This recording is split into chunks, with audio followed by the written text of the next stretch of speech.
123. Bert is arrested. The bell sounded through the entire house. Martin covered his ears as if he couldn't endure the clamor.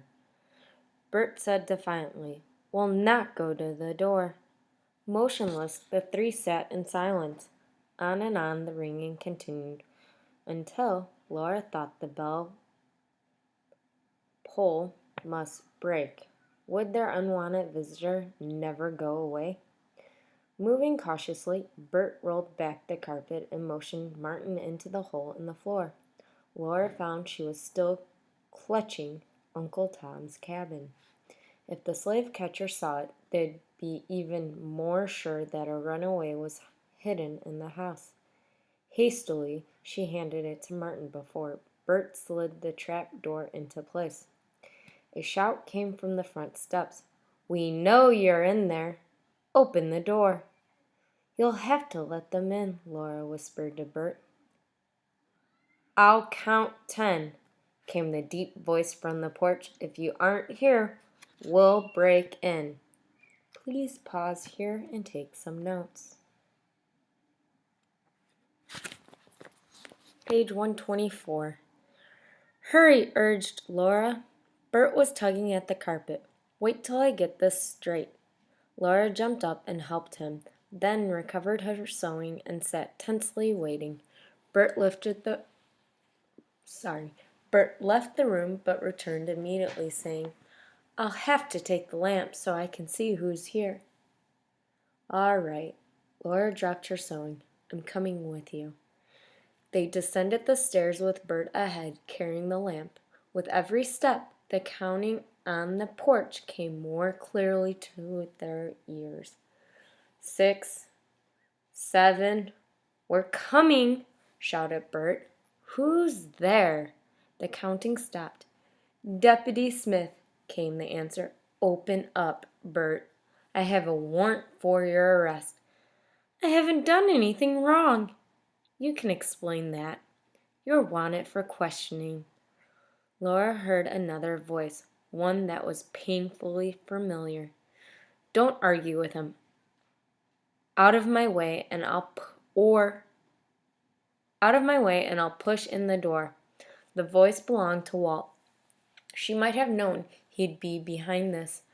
Bert unlocked the door and flung it open. "What's the idea?" he began, but at once the two men pushed into the hallway. Deputy Smith was apologetic. "We saw your carriage pick up the slave this afternoon, Walt. Here, convinced the judge, you ought to be questioned." He showed Bert the warrant. Pause and take notes. Top of page 125. "It had nothing to do with that," Bert said. "I left the carriage on Center Street and someone helped himself to it." "You'll have to come along anyway," the deputy insisted. "Tomorrow will be time enough, won't it?" asked Bert. "I don't want to leave my sister here alone." "She's big enough to look after herself," Walt interrupted. Deputy Smith looked at Laura, who stood in the shadows behind Bert. "You'll be safe enough, Miss Eastman. No one will bother you. I'll guarantee that." "I'm sorry, Bert. You'll have to come with us." He seemed to find his duty unpleasant. Bert was silent. Then his shoulders slumped, and Laura knew he had given up. "I'll get my coat," he said. Laura followed him into the kitchen, where his coat hung on a peg, hoping for a word alone with him. But Walt was right on their heels. "Have to keep an eye on this fella," said Walt, "so's he doesn't try to run out the back door." Before he left, Bert stopped in the front hall. "Lock the door, Laura," he advised, "and don't let anyone in. Pa and Aunt Abby will be home by morning." Pause and take notes. Top of page 126. "I'll be all right." Laura's mouth was dry, and it was difficult to talk. After they had gone, she bolted the door. Lamp in hand, she climbed back to the bedroom quickly rolled back the carpet and lifted the trap door. "Bert's gone," she told Martin. "They had a warrant to take him in for questioning." Martin's eyes looked up at her with a mute appeal. Never before had she seen such an expression of despair. He climbed out and carefully replaced the trap door and carpet. "I'll be going," he said. "You can't! You don't know the way." "You can tell me." Laura shook her head. "You'd never find the place alone. You'll just have to wait until tomorrow. Pa will be home then, and he'll know what to do." "But tonight the boat's coming, and my pappy is waiting." "I know." Laura could understand his impatience and longing. "Your uncle's coming," Martin reminded her. "The one who doesn't believe in helping slaves get away." "I'll find the river. Don't you worry." Laura wondered what Uncle Daniel would do if he found out that they were hiding an escaped slave. He would never forgive Pa, and he might go straight to the sheriff. Oh, sorry. Please pause here. Top of page 127. "I have to leave." Martin sounded desperate. "I'd rather die than get sent back to my master." Laura saw the anguish in his face and knew suddenly that it was up to her now. "You're right, Martin," she said slowly.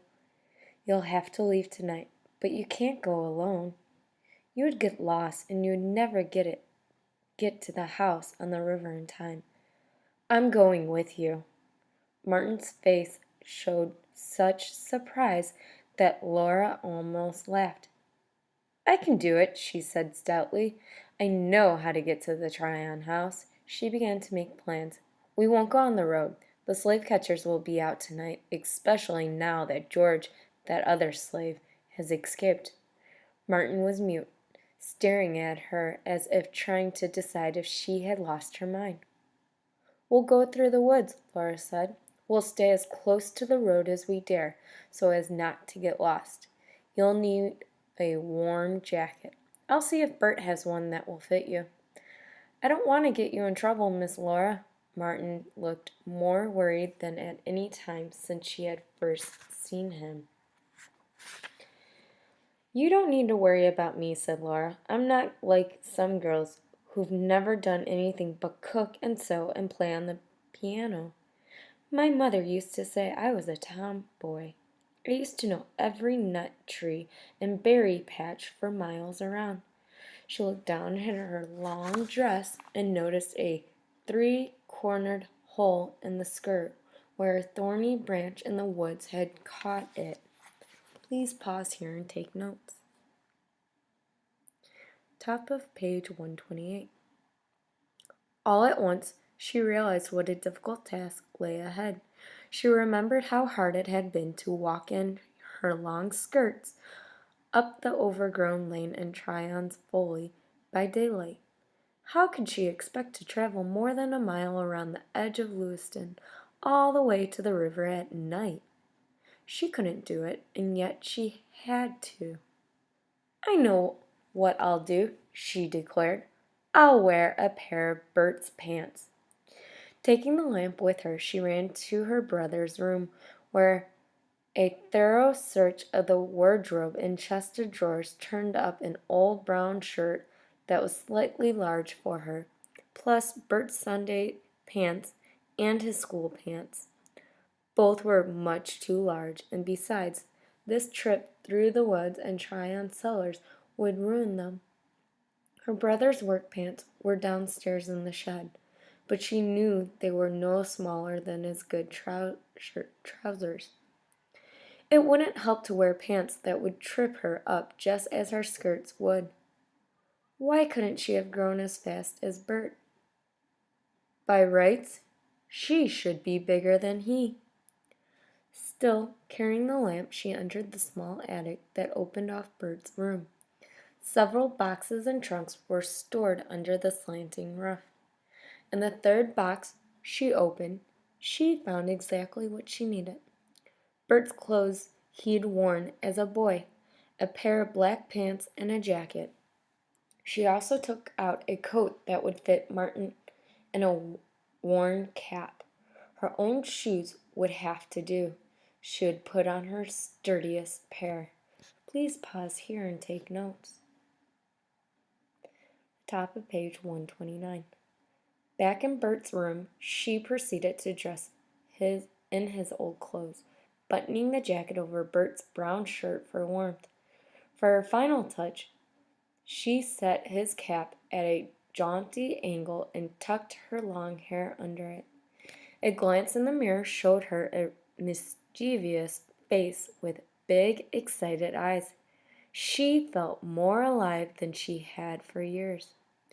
When she appeared in the doorway to her room, she was satisfied to see Martin's look of surprise and to hear the ring of truth in his voice as he said, "For a minute, I thought you were a boy."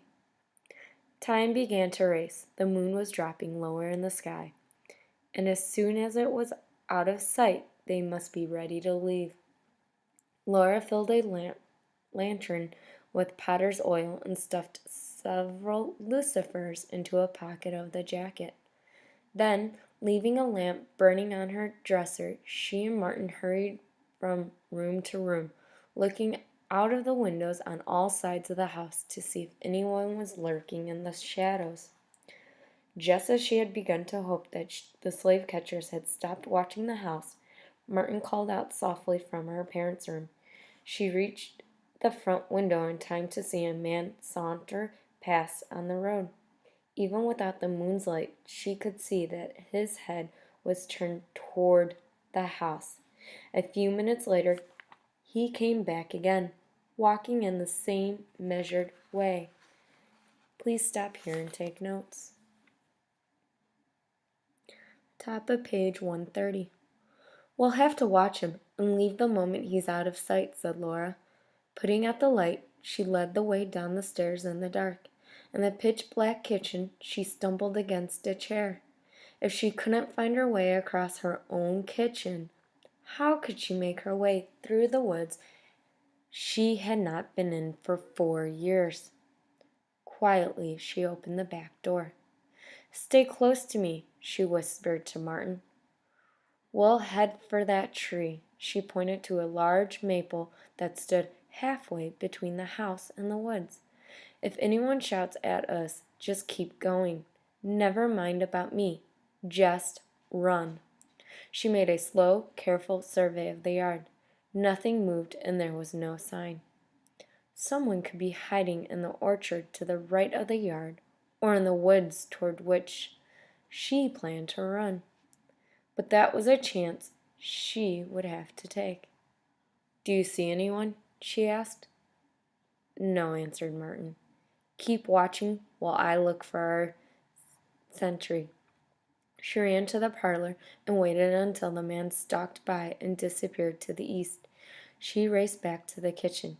"Now!" she panted. Laura sprinted across the lawn and Martin followed her.